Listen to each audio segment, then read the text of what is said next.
Mis hermanos, Dios les bendiga. Bienvenidos a un repaso de la lección de escuela sabática. Estamos aquí presentándola desde la Iglesia Adventista de la Esperanza. Así que gloria a nuestro Dios porque nos permite una vez más poder presentar este interesante tema que viene presentando la lección de escuela sabática. Hermanos, como siempre lo hacemos, no se olviden de suscribirse al canal. Si aún no lo han hecho, suscríbanse. Para nosotros como Ministerio Apología Adventista, esto es de una enorme bendición porque de esta manera vamos a poder alcanzar a muchas almas con la verdad presente, ya que en este canal se predican temas sólidos y profundos de profecía, doctrina y apología. Nuestro ministerio es un ministerio de apoyo a la Iglesia Adventista. Somos un ministerio que trabajamos en armonía con la Iglesia Adventista de acá de El Salvador. Para nosotros es un enorme privilegio poder invertir nuestros dones y nuestros talentos para el servicio de nuestro Dios. La gloria sea para nuestro Dios, ya que Él nos da el conocimiento y la sabiduría para usarlo para beneficio de la salvación de las almas. En esta ocasión, hermanos, vamos a tener el repaso de la lección de escuela sabática. Va a ser un repaso general. La lección que vamos a estudiar es la lección número 7. Trae como título el problema del mal. El versículo para memorizar está en Apocalipsis 21:4. Dice así: enjugará Dios toda lágrima de los ojos de ellos. ¿De quiénes? De los redimidos. Y ya no habrá más muerte, ni habrá más llanto, ni clamor, ni dolor, porque las primeras cosas ya pasaron. Este verso, hermanos, es una promesa para los redimidos. Este verso nos dice claramente que el mal y el dolor terminará. Todo lo que tiene su inicio, tiene su final. El pecado que inició en el cielo con ese ángel llamado Lucifer, en ese ángel majestuoso, hermoso, ese mal que comenzó en este ser va a terminar. Y este es un versículo que habla de eso. Esta es una promesa. Esta es una de las más grandes promesas donde nos presenta que la muerte va a terminar. La muerte es causa del pecado. El sufrimiento, las enfermedades, el dolor, las lágrimas que son producto del dolor, todo eso terminará. El problema del mal y el dolor es algo serio. Causó tanto dolor y ha causado tanto dolor que no solamente contaminó la creación de Dios, sino que también contaminó al propio ser humano. Aunque podemos palpar las consecuencias terribles del pecado, no podemos explicar el origen de él. La Biblia solamente presenta que el pecado se originó en ese ser llamado Lucifer, el lucero de la mañana. Pero de allí para allá no podemos dar una explicación profunda. En la Biblia solamente tenemos destellos del origen del pecado y del mal que se originó en el cielo. Por lo tanto, hermanos, el origen del pecado es un misterio. No lo podemos explicar. No podemos explicar cómo el pecado inició en un lugar tan santo como es el cielo. Cómo el pecado inició en un ser que después de Cristo le seguía. Solamente podemos dar una explicación concisa y precisa según lo que expresa la Biblia. De allí para allá no tenemos conocimiento, por eso es que el origen del pecado es un misterio. Inclusive en la Biblia tenemos dos misterios: el misterio de la iniquidad y el misterio de la piedad. El misterio de la iniquidad es el mal, el pecado. Esto lo corrobora el espíritu de profecía. La sierva del Señor dice en el libro Conflicto de los Siglos, página 484, párrafo 1, nos dice qué es el pecado y el origen del pecado. Y dice así: el pecado es un intruso y no hay razón que pueda explicar su presencia. Es algo misterioso e inexplicable. Noten, es algo misterioso, es un misterio. Excusarlo equivaldría a defenderlo. Si se pudiera encontrar alguna excusa en su favor o señalar la causa de su existencia, dejaría de ser pecado. Y ahora dice ella: la única definición de pecado es la que da la palabra de Dios. el pecado es transgresión de la ley. Es la manifestación exterior de un principio en pugna con la gran ley de amor que es el fundamento del gobierno divino. Noten de que solamente tenemos nosotros evidencia de lo que es el pecado, de acuerdo a lo que enseña la Biblia. El pecado es transgresión de la ley. En efecto, cuando vamos a la Biblia, en 1 Juan 3:8 dice: el que practica el pecado es del diablo, porque el diablo peca desde el principio. Para esto apareció el Hijo de Dios, para deshacer las obras del diablo. Noten que el pecado se origina en este ser. Y ahí no tenemos más conocimiento. No podemos dar una explicación porque es un misterio. Y aquí dice, solamente tenemos conocimiento de que el pecado es transgresión de la ley y el diablo fue el primero que la transgredió. El primero que quebrantó la ley fue Satanás en el cielo. Y aquí dice que el pecado es infracción de la ley. La cita es clara, dice, la única definición de pecado es la que da la palabra de Dios, que el pecado es transgresión de la ley. Y dice la siguiente cita, Patriarcas y Profetas, página 13, párrafo 1, dice: el pecado se originó en aquel que después de Cristo había sido el más honrado por Dios y que era el más exaltado en poder y en gloria entre los habitantes del cielo. Lucifer, el hijo de la mañana, así se llamaba la estrella Venus, el planeta Venus. Los antiguos persas y griegos le llamaban a la estrella Venus lucero de la mañana. Y aquí dice que Lucifer, el lucero de la mañana, dice, era el principal de los querubines cubridores, santo e inmaculado. En este ser se originó el pecado. Y vamos a ver de que ese ser, ese ángel caído, fue el que introdujo el pecado en esta tierra cuando hizo caer a nuestros primeros padres, Adán y Eva. Ese es el origen del pecado. Y solamente tenemos explicación de acuerdo a lo que dice la Biblia. No podemos nosotros dar más explicación de lo que no está revelado. Hay preguntas que no tienen respuesta. Como por ejemplo, hay quien dice, si Dios sabía de que este ángel iba a pecar, ¿por qué Dios lo creó? Son preguntas sin sentido que no tienen respuesta. Son preguntas que se van a contestar en la eternidad. Por eso sí que es un misterio. Pero vamos a ver de que Dios a todos nos ha dado libre albedrío. Y estos ángeles caídos también tuvieron un tiempo libre albedrío. Pasemos al día domingo. El día domingo dice, ¿hasta cuándo, Señor? Es una pregunta, entre comillas está, ¿hasta cuándo, Señor? Esta pregunta, hermanos, o este día se basa en la pregunta ¿por qué los impíos prosperan? ¿Por qué muchas veces el mal parece tener más éxito en este mundo? ¿Por qué parece que la justicia es débil aquí en este mundo? ¿Por qué pareciera? Digo pareciera. Parece que el mal como que prospera. Parece que los impíos prosperan. En efecto, los impíos prosperan. Claro que los hijos de Dios prosperan, pero de una manera diferente. Prosperan espiritualmente. En cambio, los impíos prosperan. Muchas veces los impíos duran más años de vida. Muchas veces los impíos viven en más comodidad. Muchas veces los impíos hacen maldades y no les pasa nada. Y esta es la pregunta que se viene desarrollando en este día domingo. ¿Por qué los impíos duran más? ¿Por qué los impíos prosperan más? ¿Por qué muchas veces, no siempre, por qué muchas veces los impíos prosperan y les va bien? Esto es algo muy interesante y una pregunta que se explica en este día. Y viene poniendo el ejemplo de Job. En el libro de Job 30:26 se habla de eso. Cuando esperaba yo el bien, entonces vino el mal, dice Job. Y cuando esperaba luz, vino la oscuridad. Hay cosas inexplicables. Hay cosas que no tienen respuesta, claro, aquí en este mundo.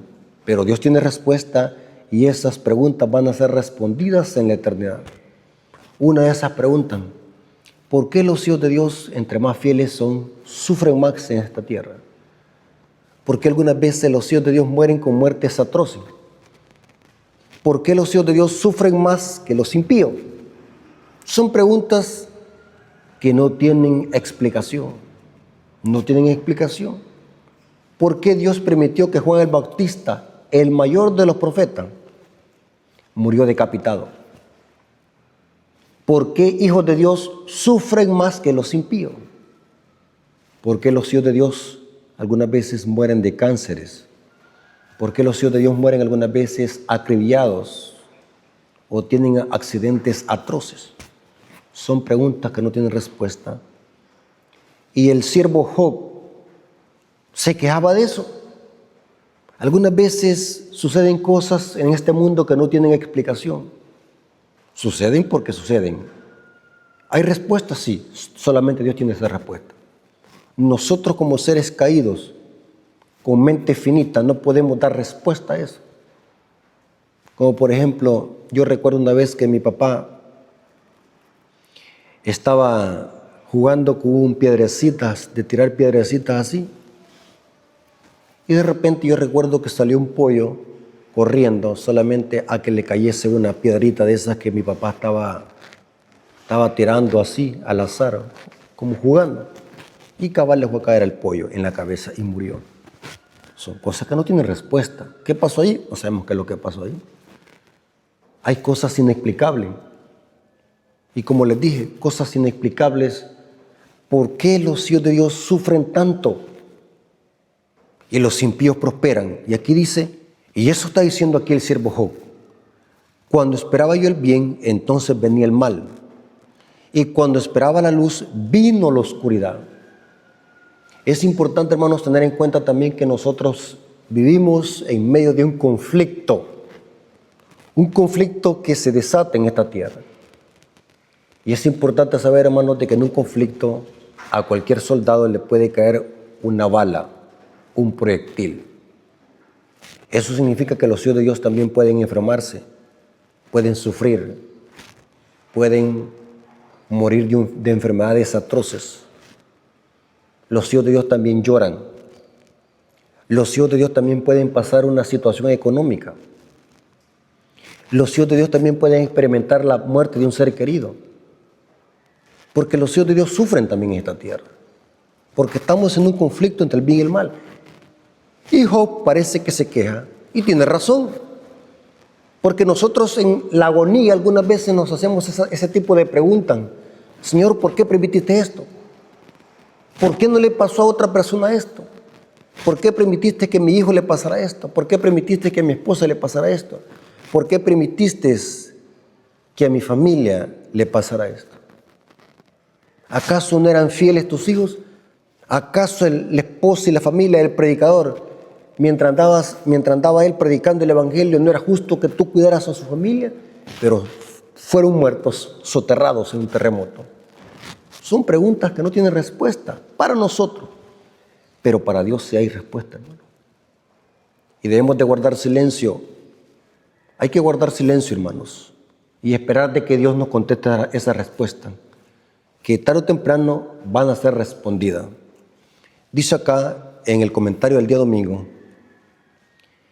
pero ¿por qué parece que los malvados siempre y al menos con frecuencia prosperan y se benefician de la maldad? ¿Por qué sufren los justos? ¿Dónde está Dios cuando ocurre el mal? Estas son las preguntas que se hacía Job. ¿Por qué Dios aparece a veces estar lejos de nosotros, incluso oculto? Clamamos y parece que Dios no lo escucha, porque Dios está guardando silencio. Dios sabe por qué guarda silencio. Los juicios de Dios son justos. Vamos a ver de que la Biblia dice que los pensamientos de Dios son más altos que nuestros pensamientos. Nuestro Señor Jesucristo experimentó este dolor. Nuestro Señor Jesucristo experimentó el dolor que ocasiona el pecado en esta tierra. Nuestro Señor Jesucristo murió por la maldad de nosotros. O sea, de alguna manera, Cristo sufrió por el pecado. No de Él, sino de nosotros. Y estando en la cruz, lo registra Mateo 27:46. La lección viene hablando de Mateo 27:46. Dice, Cristo mismo clamó, Padre mío, ¿por qué me has desamparado? O sea, Cristo fue afectado por el mal porque experimentó la ira de Dios por amor a nosotros. O sea, Cristo experimentó el mal. Hubo un momento donde Cristo se sintió solo.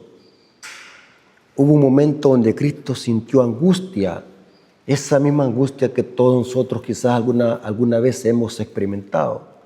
No quizás de esta magnitud, porque Cristo estaba bebiendo la copa de la ira del Padre. Pero también los hijos de Dios nos angustiamos por cualquier índole. No sé cuál sea tu problema o tu angustia, hermanos. Pero estos versos me dan un aliento de que mi Señor Jesucristo experimentó momentos de tristeza y angustia. Se sintió que el Padre lo había abandonado. Pero el Padre no lo había abandonado, no, que estaba guardando silencio. Sabía cuándo es que Dios iba a actuar e iba a hablar. Es importante, hermanos, que cuando nosotros estemos pasando una prueba, una crisis de cualquier índole, tenemos que confiar en Dios. Esa es la clave. Y recordemos de que aunque parezca que Dios nos ha abandonado, en ese momento difícil, recordemos de que Dios ha prometido estar con nosotros aún aunque andemos en el valle de sombra y de muerte. Lo que está haciendo Dios es guardando silencio para actuar a su debido tiempo. El apóstol Pablo dice en 2 Corintios 5:21, hablando del por qué Cristo experimentó dolor en esta tierra, porque el dolor es fruto del pecado, es causado del pecado. Y dice Pablo, al que no conoció pecado, por nosotros se hizo pecado, para que nosotros fuésemos hechos justicia de Dios en él. Qué precioso versículo, hermanos. Pablo presenta aquí en este versículo con lujo de detalles la justificación por la fe. En Cristo Jesús nosotros somos perdonados de esa condenación eterna. Y nuestro Señor Jesucristo sufrió ese dolor que nosotros teníamos que haber sufrido. En Cristo Jesús fue derramada la ira de su Padre. Esa ira que tenía que caer sobre nosotros fue derramada sobre su Hijo, para que nosotros fuésemos hechos justicia de Dios en Él. Hermanos, es importante que nosotros tengamos confianza en Dios cuando pasemos por pruebas, vicisitudes, de cualquier forma o índole. Recordemos de que Dios está guardando silencio. El día lunes, hay muchas cosas que no conocemos. Esto es una gran verdad, hermanos. Hay muchas cosas que no conocemos. Lo que podemos aprender de este día es, aunque hayan muchas dudas con respecto al mal y al dolor, porque sufrimos. Y las preguntas son por el sufrimiento que experimentamos. Hay muchas preguntas, muchas dudas. Pero lo importante es que en esta duda tenemos un Dios que está al control. No podemos nosotros saberlo todo. Lo que sí tenemos que estar seguros es que en este dolor y sufrimiento que experimentamos en este mundo, Dios está con nosotros y está al control de nuestras vidas. Yo me alegro cuando veo estas citas bíblicas, hermano. El que está al control de mi vida es Dios. ¿Por qué yo me voy a preocupar? Yo no conozco el futuro. El pasado ya es pasado. Si el futuro no está en mis manos, ¿para qué yo me voy a preocupar? Me puede enfermar, me puede caer una depresión o un derrame cerebral. Hay gente que está pensando en la muerte. Hay gente que piensa en el futuro. ¿Y quién nos garantiza que vamos a estar en el futuro? Hay gente, saben que la gente que padece de depresión y estrés crónico es porque su mente está pensando en el futuro, no vive el presente. Y saben, hermanos, que la solución para vencer la depresión y el estrés es la confianza en Dios. Eso dice el Espíritu de Profecía y lo dice el apóstol Pedro en su carta. Depositemos toda nuestra ansiedad en Dios porque Él tiene cuidado de nosotros. Esa es la clave. Aunque no hay respuesta a muchas preguntas que hay en esta tierra, de lo que sí tenemos que estar seguros es que Dios está al control de nuestra vida. Esto mismo pasó con el siervo Job. Ustedes conocen la historia de Job, hermanos. Eso sí es sufrir por Cristo. Cuando leemos la historia de Job, vemos de que este hombre sí en verdad sufrió por Cristo. Perdió su familia, perdió su esposa, perdió sus amigos, perdió las posesiones económicas, pero su fe nunca le faltó. Job no comprendía lo que estaba pasando. Si ustedes leen todo el libro de Job, Job pensó que era Dios que le estaba haciendo todo eso. Porque Job en su angustia no podía ver el futuro ni podía ver lo que estaba pasando detrás del telón. Hoy nosotros tenemos una Biblia, podemos saber de que quien le estaba haciendo eso era el diablo al siervo Job. Pero Job en su angustia pensaba que Dios lo estaba haciendo eso. Job no comprendía. Así también a nosotros nos pasa lo mismo, hermano. En este mundo tenemos muchas preguntas que no tienen respuesta. Y cuando estamos agobiados nos hacemos las preguntas, ¿por qué a mí? ¿Por qué me pasó esto a mí? Pero se nos olvida de que Dios tiene todo bajo control. Y esto pasó con la historia de Job. Dice aquí el comentario, en el relato, Job había sufrido mucho y él mismo se había hecho muchas preguntas acerca de por qué le habían sobrevenido tantos males y sufrimientos. Solicitó una audiencia con Dios para buscar respuestas a sus preguntas, sin saber que tras bastidores en la corte celestial ocurrían muchas cosas más. Algunas veces nosotros pensamos de que el conflicto solamente es conmigo, pero hay un conflicto cósmico. Job no podía divisar de que lo que le estaba pasando a él tenía una repercusión universal. Estaba pasando algo serio en el cielo. Satanás estaba poniendo a prueba el carácter de Dios ante el universo. Eso lo dice Job capítulo 1, versículo 2. En el capítulo 1 y el capítulo 2 vamos a ver cómo Dios le está autorizando al diablo para que pruebe al siervo Job. Y el siervo Job sí soportó, hermanos. Soportó todo tipo de sufrimiento. Aunque Job pensaba que era Dios el que le estaba haciendo eso, Job después vino a entender. Al final vino a entender qué era lo que estaba pasando. Al final Dios le dijo todo lo que estaba pasando. Al final Dios le dijo quién le estaba haciendo todo eso, y era Leviatán, otro nombre dado al diablo en el libro de Job. En los primeros 2 capítulos aparece el diablo como Satanás, el acusador, el adversario. Ya en los capítulos 38 al 42, en los capítulos esos, aparece el diablo como Leviatán, el gran dragón. Y aquí dice Job capítulo 1, versículos 21 al 22, dice, y dijo, noten cómo dijo Job, Job pensaba que Dios le estaba haciendo eso. Y Job hubo un momento donde pidió una audiencia con Dios. Noten. Y dice acá, y dijo, desnudo salí del vientre de mi madre y desnudo volveré allá. Jehová dio y Jehová quitó. Noten que Job pensaba que Dios le estaba haciendo todo eso. Porque Job no tenía una Biblia como la que tenemos nosotros, que estamos leyéndola hoy. Inclusive, el libro de Job se escribió, él fue el primer libro que Moisés escribió cuando estaba en las tierras de su suegro Jetro, en Madián. Eso lo corrobora la historia y lo corrobora el espíritu de profecía de que el libro que escribió Moisés, el primero fue el libro de Job, después fue el Bereshit, el libro de Génesis. Y Job aquí está diciendo, Jehová dio y Jehová quitó, porque cree de que Dios le está haciendo eso. Pero noten la convicción, la confianza en Dios. Sea el nombre de Jehová bendito.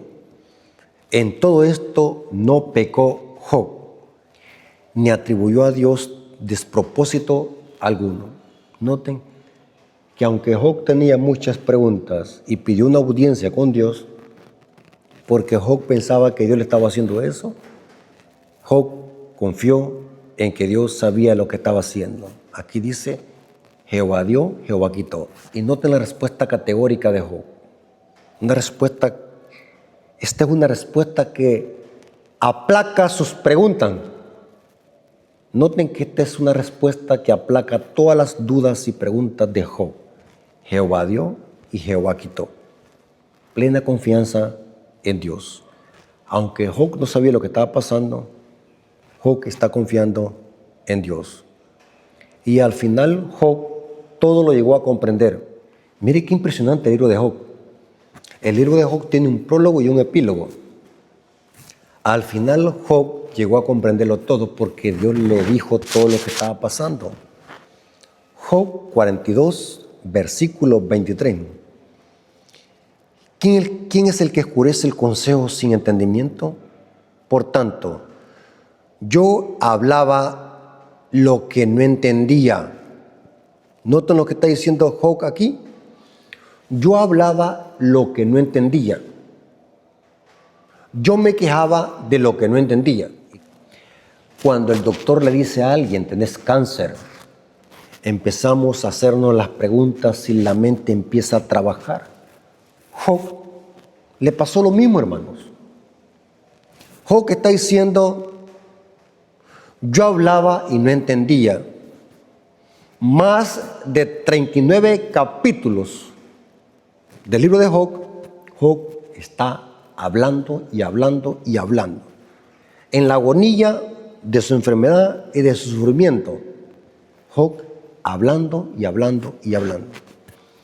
Ya en el capítulo 39, 40 y 41 ya Dios empieza a hablar y le dice a Job lo que está pasando. Yo hablaba y no entendía. Cosas demasiado maravillosas para mí que yo no comprendía. Ahora Job llega a comprender todo. Con sus respuestas, Dios dejó claro que Job desconocía y no entendía muchas cosas. Al igual que el patriarca, nosotros también debemos de reconocer humildemente que en el mundo, tras bastidores, ocurren cosas de las que no sabemos nada y debemos de callar. El libro de Job es una enseñanza para nosotros, que no debemos de nosotros cuestionar a Dios, porque Dios tiene cuidado de nosotros y Dios está al control de nosotros. Lo que tenemos que hacer nosotros es confiar en las promesas de Dios y confiar sabiendo que el tiempo de Dios es perfecto y Él va a actuar de acuerdo a su conocimiento y a su sabiduría. Pasemos al día martes. El día martes dice, el teísta escéptico. Estoy buscando en el diccionario qué es teísmo. Teísmo dice que es la creencia en un Dios como ser superior y creador del mundo.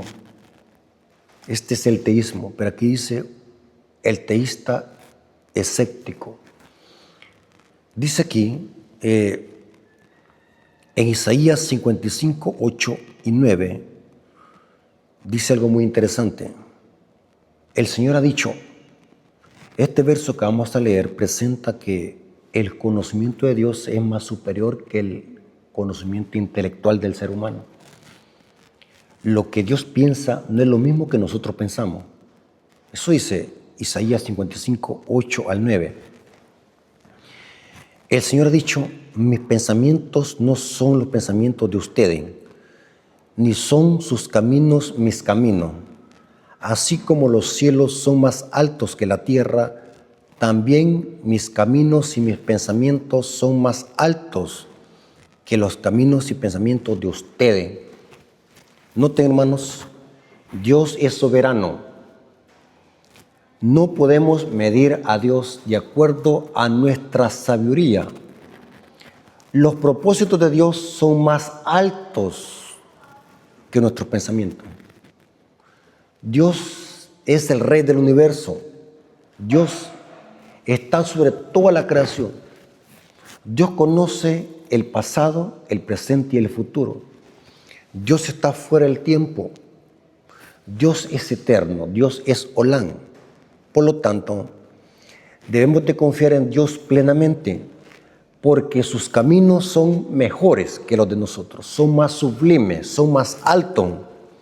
Y dice que el comentario, los pensamientos de Dios son mucho más elevados que los nuestros. Ni siquiera podemos imaginar la complejidad del plan divino para la historia. En vista de ello, ¿por qué habríamos de pensar que podemos entender las razones de Dios para lo que decide hacer o no en diversas situaciones? O sea, no podemos cuestionar el conocimiento de Dios, no podemos cuestionar la sabiduría de Dios. Dios sabe cómo actuar, Dios sabe cómo ejercer sus propósitos. Dios sabe cuándo es que va a cumplir sus promesas. Algunas veces no las va a cumplir como las esperamos, pero Dios todo lo hace de acuerdo a su propósito.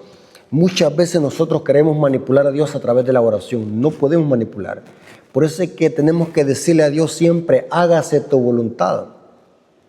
Algunas veces Dios va a contestar, otras veces no va a contestar, otras veces Dios va a contestar, pero Dios siempre contesta. De alguna manera, porque dice el profeta que los pensamientos de Dios son más altos que los nuestros.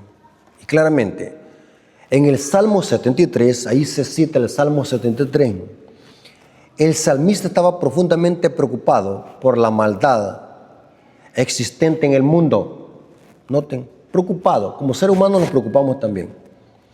Cuando vemos asesinato, cuando vemos tanta maldad en esta tierra, cuando vemos crímenes por doquier, cuando vemos maldad por doquier, cuando vemos guerras por doquier, nos hacemos las preguntas, ¿dónde está Dios?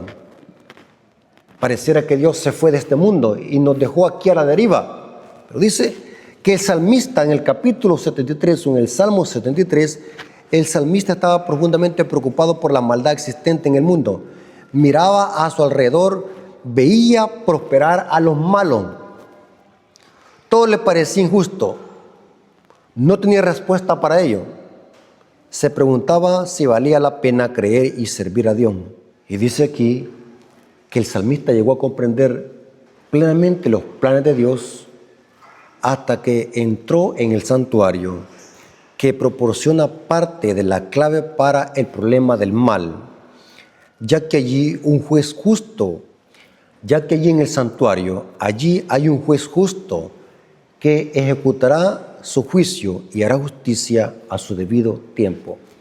O sea, aquí menciona el santuario, porque el santuario, a través del santuario nosotros podemos ver cómo Dios resuelve el problema del pecado y lo hace a través de un juicio.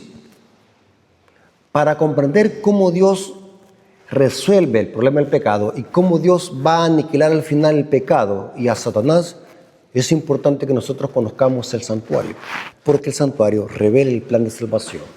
El salmista llegó a comprender esto cuando comprendió el santuario. Cuando entró en el santuario, en la casa de Dios, llegó a comprender que ese edificio era una figura de cómo Dios resuelve el problema del mal y el pecado en esta tierra. El santuario es la clave para poder responder muchas preguntas, no todas, pero muchas. El salmista llegó a comprender el por qué los impíos prosperaban y parecía que el castigo sobre ellos tardaba. Y llegó a comprender esto cuando comprendió el santuario. Dios hace un proceso antes de castigar a los impíos. El día miércoles habla del libre albedrío. Cuando hablamos del pecado, tenemos que hablar del libre albedrío. Dios creó a los ángeles, igual como nosotros, con la capacidad de servirle a Dios de buena voluntad y por amor. El carácter de Dios, que es amor, nos da esa capacidad de poderle servir de buena voluntad y por amor. Y eso se llama libre albedrío. Los ángeles caídos decidieron usar mal su libre albedrío. Aunque Dios conoce el presente, el pasado y el futuro, a nadie lo fuerza a obedecerle. Dios creó a los ángeles con la capacidad de elegir, con libre albedrío, igual como lo hizo con Adán y Eva. Dios creó a Adán y Eva con libre albedrío, pero Dios, aunque nos crea con libre albedrío, no se hace responsable de que lo usemos mal. La capacidad de elegir es fruto del amor de Dios. Dios nos da libre albedrío porque Dios es justo y amor. Sí, pero nosotros, si lo usamos mal, tendremos que ser responsables de nuestros propios actos. Lucifer eligió mal el camino. Lucifer decidió usar mal su libre albedrío. Y hoy tenemos a un ángel caído que se dedica a hacer el mal y la destrucción por haber hecho mal uso de su libre albedrío. Cuando hablamos del conflicto entre el mal y el bien en esta tierra, tenemos que poner como centro el libre albedrío. Los ángeles tienen libre albedrío. Pecaron, decidieron pecar. ¿Y qué les espera? La destrucción final después de los 1000 años. Dios hace eso mismo con Adán y Eva. Les dio libre albedrío. Les advirtió, les dijo las consecuencias de usar mal ese albedrío. Dios les dijo claramente que si comían de ese fruto prohibido, iban a sufrir las consecuencias, que iban a morir. Y Dios sigue usando ese mismo método con nosotros, aún en un mundo caído. Dios a cada ser humano le otorga libre albedrío. Lastimosamente los seres humanos usan mal ese libre albedrío. Vemos el ejemplo de Adán y Eva, donde Dios les dijo claramente a Adán y Eva, y mandó Jehová, esto está en Génesis capítulo 2, versículo 16 al 17, y mandó Jehová Dios al hombre diciendo, de todo árbol del huerto podrás comer, mas del árbol de la ciencia del bien y el mal no comerás, porque del día que de él comieres, ciertamente morirás. Esto se llama libre albedrío. Dios en su amor solamente nos advierte de las consecuencias.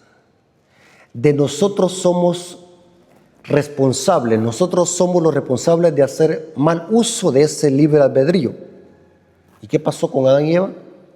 Pecaron, hicieron mal uso de esa libre elección. Y aquí la lección de escuela sabática nos viene citando una fuente de un autor llamado Lewis, en un libro llamado Cristianismo y nada más. En la página 58, hablando del libre albedrío, este autor dice, el libre albedrío, aunque hace que el mal sea posible, claro, la culpa del mal no es de Dios, sino del ser humano. Dios no es el culpable del pecado. El culpable del pecado es sus criaturas por hacer mal uso del libre albedrío. Yo siempre le he dicho, hermano, cuando alguien peca, ¿por qué peca? Por hacer mal uso de su libre elección. Hablemos de los que tienen vicio. Yo recuerdo que una persona antes, aquí había una persona que ya hace tiempo murió. Esa persona era un inválido. Era un mendigo que pasaba pidiendo dinero en la calle. Y yo recuerdo que siempre que yo iba a tomar el bus, encontraba yo al mendigo que era amputado de las 2 manos. Y sabe, hermano, me llamaba la atención de que este mendigo, a pesar de que no tenía las 2 manos, o sea, era amputado de las 2 manos, en las 2 manos tenía unas prótesis, donde en las prótesis tenía tipo como unos ganchos, unas tijeras, y en esas tijeras había puesto una paleta donde había hecho un orificio y ahí ponía un cigarro para fumar. Noten que aún sin tener extremidades, sus manos, era vicioso, fumaba. Ahora la pregunta es, ¿de quién es culpa? ¿Será que Dios lo hizo así? ¿Será que Dios nos hizo de esa manera? No, es el ser humano que hace mal uso de su libre albedrío. Los que cometen pecados y maldades es porque hacen uso mal de su libre albedrío. Dice este autor, el libre albedrío, aunque hace que el mal sea posible, es también lo único que hace posible que el amor y la bondad y el gozo valga la pena. Obediencia por amor, estar con alguien por amor, servirle a Dios por amor, guardar el sábado por amor, diezmar por amor. Todo tiene que ser por amor, y eso tiene que ver con libre albedrío, porque la obediencia forzada no es libre albedrío. Y dice, un mundo de autómatas. Si Dios no nos diera libre albedrío, este mundo fuera un mero autómata. Los seres humanos fueran meros autómatas, o sea, como robots. Pero para esto tiene que haber libre albedrío, que seamos seres libres. Noten, hermanos, el gran amor de Dios nos da la opción de elegir, porque Dios, como un Dios amoroso, como un Dios apasionado, como un Dios justo, ama que sus criaturas le obedezcan por amor. Y Dios nos da libre albedrío. Las consecuencias de hacer mal uso de ese libre albedrío las vamos a experimentar tarde o temprano. Pero para que haya salvación, para que haya redención, tiene que haber libre albedrío. Voy a leer 2 citas del Espíritu de Profecía para que veamos de que cuán importante es en este conflicto entre el bien y el mal que haya libre albedrío. Los redimidos que se salven será porque hicieron buen uso de su libre albedrío. Los impíos que se condenen será porque hicieron mal uso de su libre albedrío. Patriarcas y Profetas, página 12, párrafo 4 dice: Dios desea de todas sus criaturas el servicio que nace de amor, de la comprensión y del aprecio de su carácter. No haya placer en una obediencia forzada y otorga a todos libre albedrío para que puedan servirle voluntariamente. Poderosas citas, hermano. En la página 28 del mismo libro, en el párrafo 2, dice así: Dios pudo haber creado al hombre incapaz de violar su ley. Pudo haber detenido la mano de Adán para que no tocara el fruto prohibido. Dios lo pudo haber hecho, pero eso hubiese sido obediencia forzada. El hombre hubiese obedecido forzadamente, no libre albedrío. Pero en ese caso el hombre hubiese sido no un ente meramente libre, sino un hombre autómata, sino un mero autómata, o sea, un robot sin libre albedrío. Su obediencia no habría sido voluntaria, sino forzada. No habría sido posible el desarrollo de su carácter. Ahora perfectamente bien podemos comprender por qué existe el mal en esta tierra. Porque los hombres hacen mal uso de su libre albedrío. ¿Por qué hay seres humanos criminales? Porque hay estafadores, porque hay tanta maldad, porque hay hombres con malas intenciones. Es porque hacen mal uso de su libre albedrío. Sencillo. Mala elección, malas consecuencias. Buena elección, buenos resultados. La ley de la siembra y la cosecha. El día jueves dice amor y maldad. Una pregunta. Amor y maldad. Esto es contradictorio. Pero sigue hablando del libre albedrío.